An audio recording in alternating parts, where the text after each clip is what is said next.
Good afternoon and welcome to ATN Society Watch. This is a program where we ventilate societal issues, give them aggregate attention, with a view to perfect solutions that will benefit humanity. Now to the topics we discuss. In Enugu State, a man has confesses to killing mother relatives for rituals.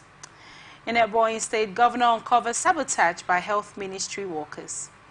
In Osun State, appeal court reserves verdict on hotelier's death sentence. And TAS suspended Sanwo-Olu's aides comments ignite probe. Remember that we are open for advert placements, news and events coverage, personality, society and political interviews, product, service promotion and commercials.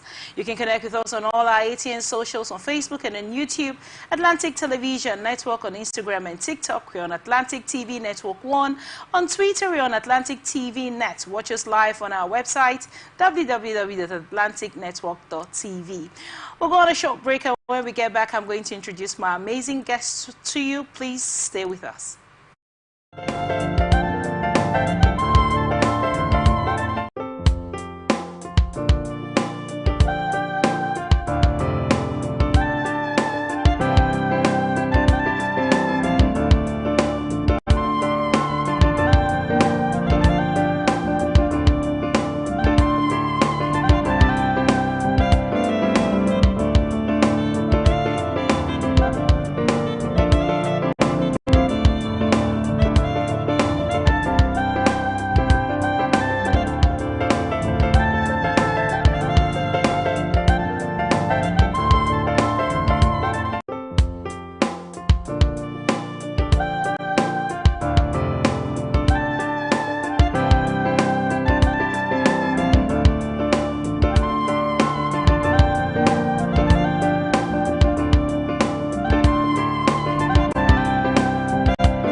Mr. Handover to God, Luke, the chef and the social analyst. We're pleased to have you here with us today. Thank you. Thank you so much. You look amazing. Thank you very much. Let's dive right into the topics we discuss today.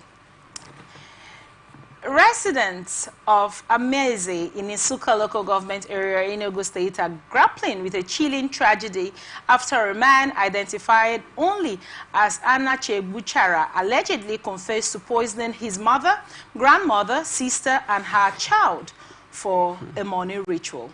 The revelation, shared via a viral video on Facebook by user Sen Uguwanyi, has thrown the tight-knit community into chaos and disbelief. Reports suggest that Anna Buchara carried out the act under the instruction of a native doctor in Nsukka, introduced to him by a friend simply known as Morocco. While allegedly targeting his mother for the ritual, tragedy struck when his grandmother, sister, and children joined in the meal laced with poison. All but one child, the boy, succumbed to the poison. The surviving child, however, is reportedly battling mental instability. The suspect's confession has stirred debate among community members, with some attributing his actions to hard drug influence.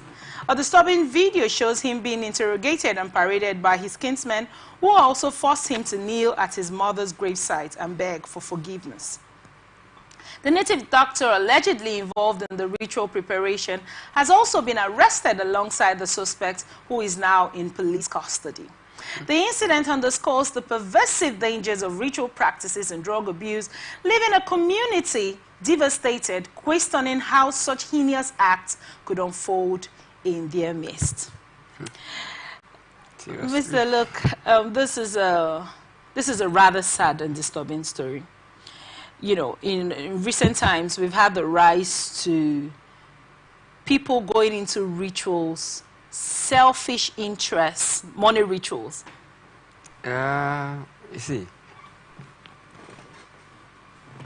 ritual, which can, like you said, they would like to be spiritual, actually. But so it is believed. It is believed, that makes people believe that when they do ritual, It works for them, and then they make big things happen to them as they want it. But in the case of this young man, he talks about the friends. The friends we keep matters a lot.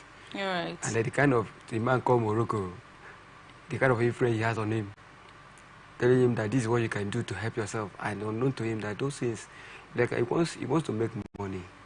And the money he wants to make, the only solution is for you to kill his mother. Now, what I want to find out for starters is, do you think the process of ritual has ever made anybody rich? I've not done it before, so I can't. I mean, we've heard stories over the years. We've had movies over the years, you know, portraying. As a matter of fact, Nollywood has actually banned movies that do that rituals to get wealth. Yeah, you know, initially people did not know much about it. It was through Nollywood that we see that through ritual, a lot of things, you know, whatever we keep, whatever those things they were portraying, they were putting on the show. People learn from it. A lot of people that didn't even have the mind, they even have the thought about that, start going into it because that is what they believe. This is working. This is real. Unknown to them, it was just an act. So, in a nutshell, people are into rituals based on what they believe. This life is spiritual. Sometimes they have result thinking is from God. The result they have is a kind of manipulating things, compressing things to themselves, and sometimes it works for them because what you believe is what works for you. But if you don't believe in ritual, you can't go into it. Like what we see, the devil is offering so many things to the system. Right. Understand now, and it is when anything that is blood is involved, it speaks. Either at the positive or at the negatives. As of now. So people who go into rituals are people going on live. And also all those things are happening before you hardly see anything that has to do in the on a social platform. But now it's like it's a norm in the society. Because we are approaching the last day. People in the community have signaled that he's probably abused drugs. He's actually on the substance. Do you think that, you know, the fight by NDLEA to curb youth, many youths are now, you know, stuck on alcohol, stuck on drugs, hard drugs. I know men, women, boys and girls are all stuck on alcohol. Do you think the government and NDLEA and sensitizing bodies who as it were, we're supposed to be sensitizing the youth on the effect of drug abuse, do you think they're doing enough? Yeah, the NDLEA are doing their part. But like I said, if you say NDLEA is doing their part, how do these drugs, how are they still? Today we talked about a Lincoln on airports in Port Harcourt. Now that is a huge substance coming into the country, and that is because they can choose to invest that much amount of money because there is a market for it. Now, what I want to, one other part of that conversation that resonated with me was, what do they do with these drugs towards as a body? Then why are there so many people on drugs? See, everything you see is business. The average Nigerian, irrespective of his position, is a serious businessman. In the sense that they are doing their work, in the sense they won't accuse them of anything, but people that are into this serious business. What do you mean they are not common men? They are not people that are well known in society. Okay. So the ones that are being caught are the ones that are really like we are in the we are in the media space now. I have to mind my words. These are things some of these people are people that live around us. All right. The reason when you see this one is corrupt is because I always say that time when you talk about illegal wine factory that was discovered in Lagos, I said why that illegal wine factory that was discovered in Lagos, it was discovered because it's a contract. I must say it because we are in Nigeria, a lot of things are happening, so many. It's not good enough accountability. Yes, I can say that because number one, these people are not hidden; they are visible. They are seen everywhere. This thing, they are not the law enforcement agency. Is this science? These people also play their part. there are bad eggs among them at the top level who gives order. And sometimes the ones that are not, I would say everything is just pure business. If you're not able to meet up with the business terms, that is when your own will be exposed. As a people, what a systemic... It's because we have chosen not to do the right thing. So what a systemic parts that should be put in place to make people want to do the right thing? First of all, the thing that can be put in place, systemic plan that can be put in place for people to the right side. Everybody, beginning from me, beginning from you, must choose to do the right thing. Even at every level you find yourself. You look at the matter we had in Lagos, part of the story you said to me. Maybe throw one anger, what have you, that came up. A rumor of this in the whole thing was blown up. Only put out of the platform and to start counter statement of denying what has already been. And that is true. So some of this you see, if they is doing their work, the junior officers are doing their work. But what about the senior officers? When these are being copped, these Baron dealers are being copped and they be arrested, what happened next? So Did you see them in the see them being prosecuted? They are the big boys. Have you seen them being prosecuted? So all these things you see, if Nigeria wants to be good, Nigeria can be good if the right people occupy the positions, and if the people who are not selfish, who want the growth of the society, who want to see things worked, begins. It's a mindset. It's a mindset. Talk about the ritual issue, the mindset. There are a lot of ways until you involve yourself by taking life. All right. So whatever involves blood, also understand that. Mr. Luke. We'll go quickly to our second story for today. Governor uncovers sabotage by Ministry Health.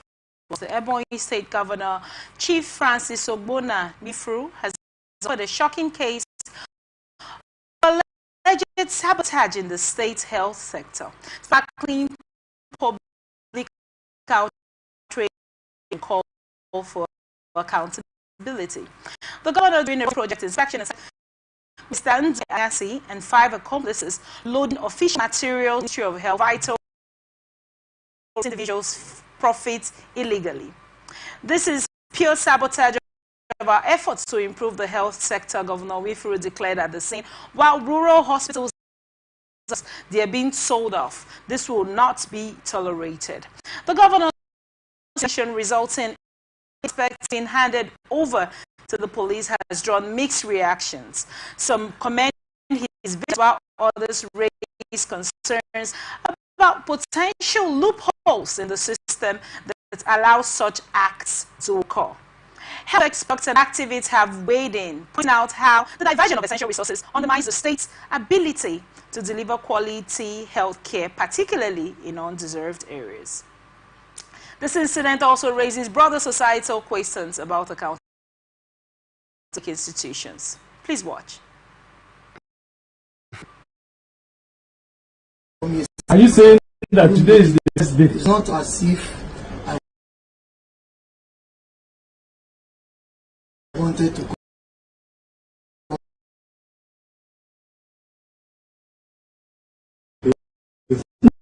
Are you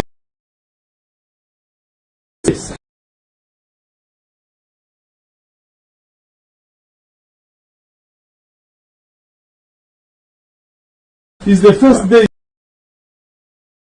you are loading this thing. Yeah. For the first time. For the first time. I have not met that man before. That means I don't even have his number. Have you ever come to Have you ever come to all of them? No. These are materials that don't meet all this congested area. So we now needed to move out. Where are you from? From Ozas. Okay. Take one of these.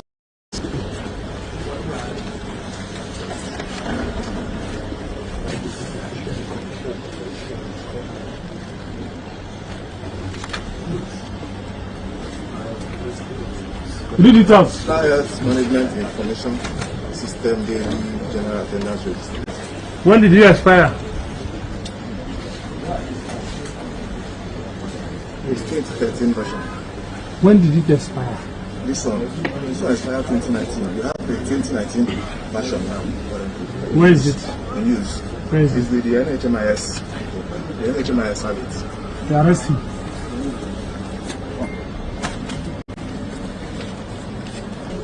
Do you know how to sell government property? Just which one? Do you think that even me as a governor have rights to sell? Do you know it goes to the procurement council? And it's procurement council that will grant approval for you to say that this document or this property of government is unserviceable. And they will engage these auctioneers. Even Now, we are talking of this.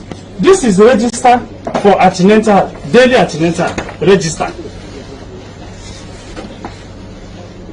And you decided to sell it. Whereas we don't have one in our primary health care where this is supposed to be. They are using a science book to write. I have seen it time without number. In our primary health care, and you have the opportunity to be a civil servant. And all these things are in your study and they are said. You have to start to call somebody buyer to come and start loading it. Now this is immunization register. Child immunization register. Please do not falsify any data. And they are selling it. The other one is non-polio vaccine cards. And they have loaded 2 vehicles. And this is not the first day. This is not the second day. This is not the third day. I have seen these vehicles here more than 4 times. In so many other days. But I never care to stop.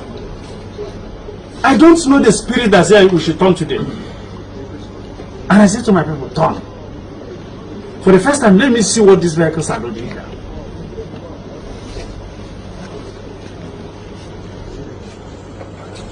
Even me, for not being in office for almost 2 years, I have sucked in more than 6 billion naira in buying equipment for the primary health care and the general hospitals. And this is exactly what you people, the storekeepers, are doing.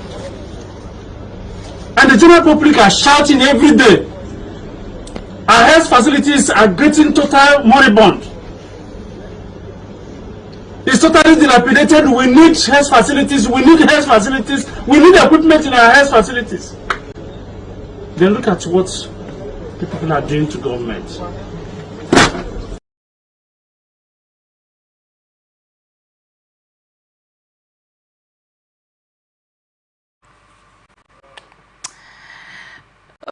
Politics are calling for enhanced monitoring mechanisms to prevent further exploitation of government resources. As investigations continue on this matter, the public awaits assurances that those responsible will face justice and that systemic changes will be implemented to safeguard essential health materials. Mr. Lukio, Nigeria, when you look at the structure of things that go on here, what comes to your mind as regards the story? From the story we just watched, and like I said initially, everybody is just trying to see what they can grab. We are complaining that our health system is not doing well, and the government is trying their best. Some state governments are trying their best to see that they meet the need of their people. But the people at the head of affairs in various offices, from the local level to the upper level, are taking advantage of those things, taking advantage of those things at the detriment of others. Now, this sabotage, you know, by the people at the echelon of affairs, the bookkeepers, as it were, in this clinic, selling, you know, the importance of data cannot be overstretched. Of course. data is life. Of course. Now, you pick up people's data and you sell it. Like the governor mentioned, he has seen this truck over time, loading things in it, but he was never sure of what it is they were putting in this Until truck. that very day. Now, do you think this is an isolated event? It probably only happens, you know. The sector is because the governor of this particular state has copied these persons. Now, every day we sit down and we talk about how the government isn't doing A, the government isn't doing B. My guest for some days ago was critical with all the things that he thinks the government should put in place. But now, when you look at the story, you'd find out that even though the government seems to be putting certain things in place, there are still people in these sectors that sabotage the efforts of the government. This reminds me. What do you have to say about... They are doing it at the detriment of the entire masses. People data, you are selling it. The immunization materials, you are selling everything.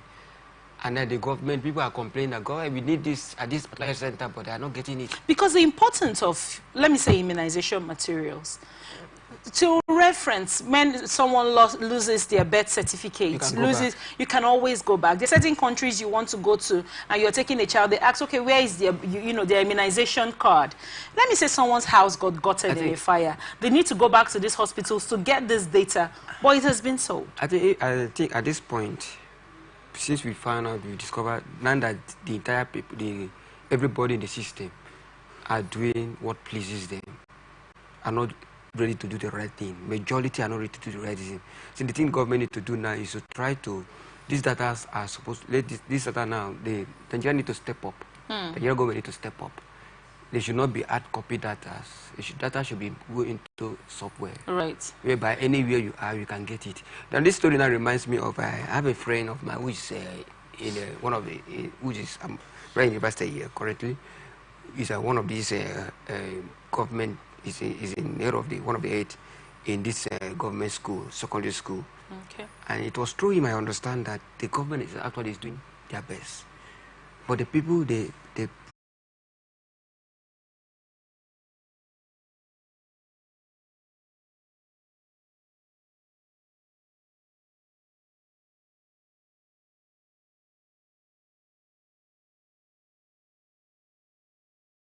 been able to get the citizenry to work with them. In certain economies like China, people have become more patriotic as to not thinking about their personal gain, as it were. They're not thinking about how they want to amass wealth and riches for their 5th generation. People have, in most countries right now, people have become more structural and liberal in saying, okay, this economy, this country is mine. I don't have anywhere else to go, so I want to put in. People are not having the right mindset, no matter the effort the government put. So how do you get the people to have the right mindset? By talking to them, giving them reason not to be, to telling them reason why they are not supposed to do the abnormal things. For instance, now look at what has happened here. This issue of this, the health sector in the boy state. If the government did stop over to cross to the, how many people how many times this act has been carried out.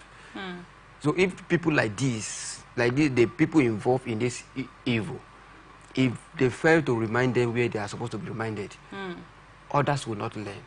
To me, set up a platform, a town hall meetings, to talk to people, sanitize people. So they know the pain points of the people. Yes, tell them, because so many people are not aware of what government is doing. Right. They feel that our privy are taking advantage of those things by making sure that, in fact, they are destroying those things. Thank you so much, So Mr. the only thing Luke. government need to do is to see how they can put up a close wash and then sanitize the public. And then people, like now, you talk about how the data. They have to be reviewed. They have to review those data.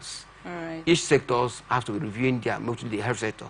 There have to be a review to know how many the database of people that have been carried out and delivered, and on maybe more yearly, annually, to know how they have been keeping these data.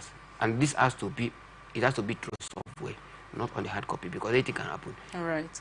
Thank you so much, Mr. Luke, for that insight on that, developing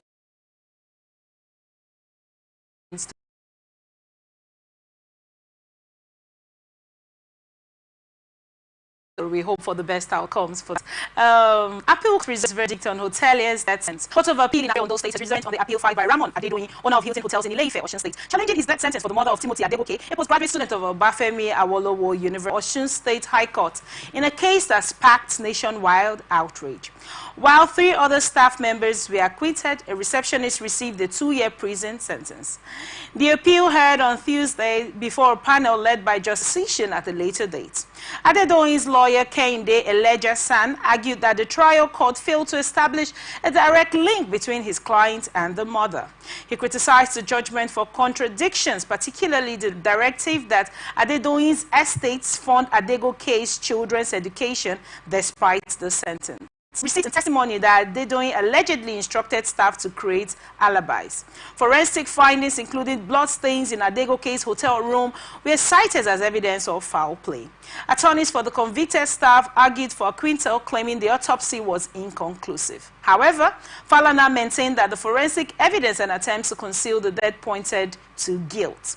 The case has drawn widespread attention, with legal experts and the public closely watching for the appellant court's verdict on a case that has raised for justice, corporate accountability, and the safety of hotel patrons. This story happened I think last year, a few years ago. So it was a craze when lodged in this hotel, and this man went missing from that hotel. You know, and this man was later discovered, and in the spirit of, you know, Yuletide, in the spirit of Christmas, many people are still going to travel. You know, how are we going to address as a people the safety concerns of people in hotels, lodging into hotels? It's a serious matter. It's not like the hotel. Every hotel is a registered business, and they have all the legal requirements to operate. Right. Management, where this young man had this issue, where this man was murdered. Sometimes the hotel management may not, the hotel owner may not actually be the cause, may not actually know. But why did the hotel management make a falsified receipt? I'm going there.